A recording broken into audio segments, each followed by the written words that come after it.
Welcome back. We are on part 18, and I'm beginning to wonder if these are just parts or if they are just, I don't know, random. Uh, but this time I didn't get to continue where I left off yesterday. I ended up having another dream or vision, whatever we're going to call it, and I was a little upset when this one happened. And so this is what I end up writing.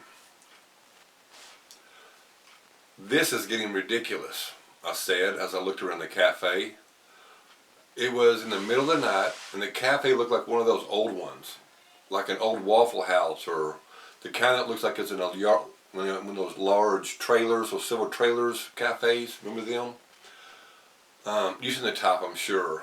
Tables along the large open windows in the front of on the front side, and stools in front of the counter in the center, with the kitchen directly behind it. The kind of place where you can watch the cook actually cooking your food while drinking the coffee that's so stout, where you made it 1,000 times over, it would keep you up for weeks if you had enough of it. A young couple was sitting close to the front door holding hands, and there was 3 or 4 other people sitting inside the cafe, spread out over the area. "Just take a seat anywhere you like, honey," said the waitress behind the counter, her voice raspy from too many years of cigarette breaks. She was probably only in her 30s, but looked much older. Too much stress and too many cigarettes, probably. "He's with me," came a voice from the corner at the end of the cafe. He waved me over. It was the old man from the park in the dream I had a few nights ago. The other angel? I still wasn't sure. I wasn't sure about anything anymore. I walked over to him and took a seat, sinking down into it. The springs were worn to the point where you were forced to sit in a hole. The vinyl was cracked and faded. His withered hands were wrapped around the white ceramic cup, stained from many years of reuse, as he stared at me. "What the hell is going on?" I asked, not waiting for the pleasantries of a hello or anything pointless like that. "What are you talking about?" He lifted his cup, staring at me with the top of the rim. "I wasn't supposed to have a dream tonight, or have a vision, or whatever it's called. I was supposed to finish telling the story about the demon thing that was going around sucking souls out of evil people the night before. I didn't get a chance to finish showing all the things he showed me. Instead, I found myself here in some other vision or dreaming. What's going on?" "I told you be careful who you trust. Do you not remember this?" "Trust? It seems I don't have a choice. The other night, that thing used a snake to bite me and made me hallucinate or something, to the point where I was sent into the middle of a drug deal gone wrong. And then he took me to a bar where others got into a fight and someone else was killed. And then he took me onto a ride in a car where I witnessed a drive-by shooting. Then he showed me someone who killed themselves, and he had his hand on all of them, whispering things in their ears. Those were the things I was going to write about this morning, but instead I'm here in this cafe with you. Am I supposed to write about this, or ignore this and write about what the demon thing showed me?" "Oh, relax," said the old man. "You're going to bust a blood vessel." He reached over and grabbed the old plastic sealed menu stuck between the ketchup and the mustard. Handing it to me, he said, "Pick out something to eat. I'm buying." "Pick out something to eat? None of this is real." I motioned towards the people sitting in the seats and the employees. The waitress, the cook, the 2 truckers at the counter, the guy by the window, the drunk guy by the window, the couple by the front door pretending they're in love. None of this crap was real, including the food they would pretend to serve me. "Hey," slurred the drunk guy by the window. He wobbled his head back and forth for a moment, as if trying to focus on me. "I'm as real as this here Batman sitting in front of me, explaining how we're going to take back Gotham." I shook my head and nodded towards the empty seat in front of him. "There is no Batman set in front of you, sir." There's not?" He turned his attention back to the empty seat. "How do you know?" "Well, because you are a figment of my imagination, so if your imagination was seeing a Batman sitting there, I would also be seeing a Batman sitting there. But since I do not see a Batman, it also means you cannot see a Batman, because you can only see what I'm seeing. Understand? The drunk guy looked from the empty seat to me, and then back to the empty seat. Well, I'll be damned. You're right. Rolling my eyes, I turned my attention back to the old man. Now, back to you. What the hell is going on? Smiling, he took a slow sip of his steaming coffee. Sitting it carefully on the table between us, he calmly said, "It would seem you're beginning to lose your mind, then. Have you thought about seeing a psychiatrist, getting some psychiatric help from a professional? Because if what you are saying is true, that would also mean that I'm not true, correct?" I wasn't sure how to answer this, because he seemed very true at the moment.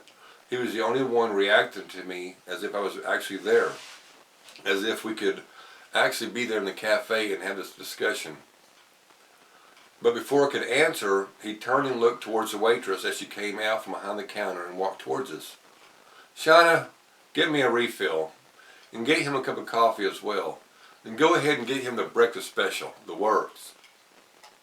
She stopped halfway to us, writing down what he had said on her pad, before turning around and heading back. "You got it, Chief." He turned back to me and smiled, lifting his cup. Our eyes caught for a moment, and I was somehow caught up in his gaze. The waitress came back, filled up his cup, and then set a cup in front of me, filling it up.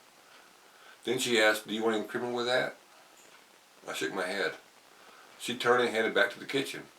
"Order will be up in about 5 minutes." He took another sip and set his cup next to mine. "Who came to talk to you the other day?" "Which other day?" I asked. "There's been lots of days since the last time we spoke." "You know which one.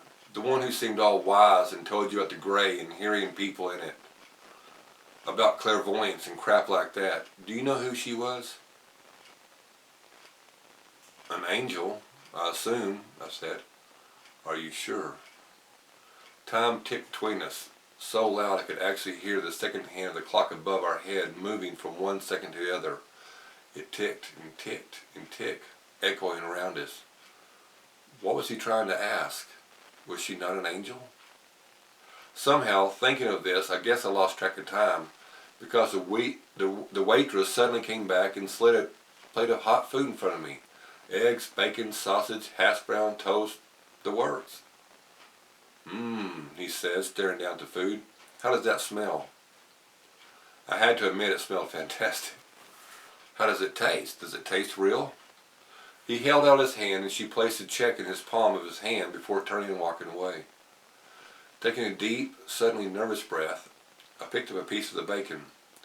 Taking a bite, I was amazed. It was real as the day I was born.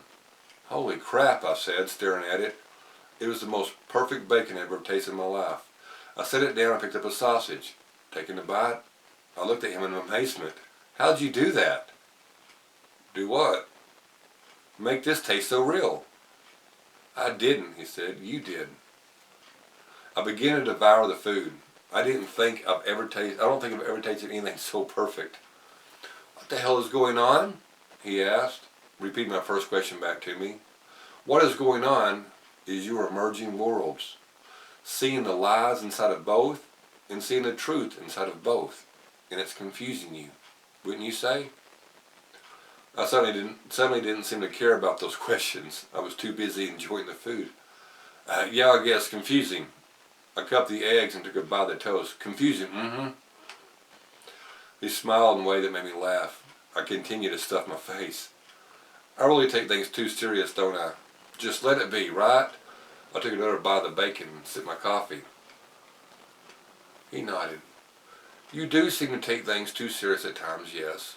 Whatever needs to be said or written will be done so in the right time. But for now, enjoy the craziness and let yourself go inside of your head. Just like the drunk guy, as you called him." I glanced over at the man by the window and laughed when I saw that he was what he was seeing. Sitting in front of him was Batman, and they were leaning close to each other, conspiring on how to make Gotham its former glory. "Holy crap," I said with a mouthful of food. "He really is talking to Batman." And with that, I woke up in bed with a sensational desire to find the closest cafe and get myself something to eat. My gosh, listeners, there are only 13 days left until Halloween.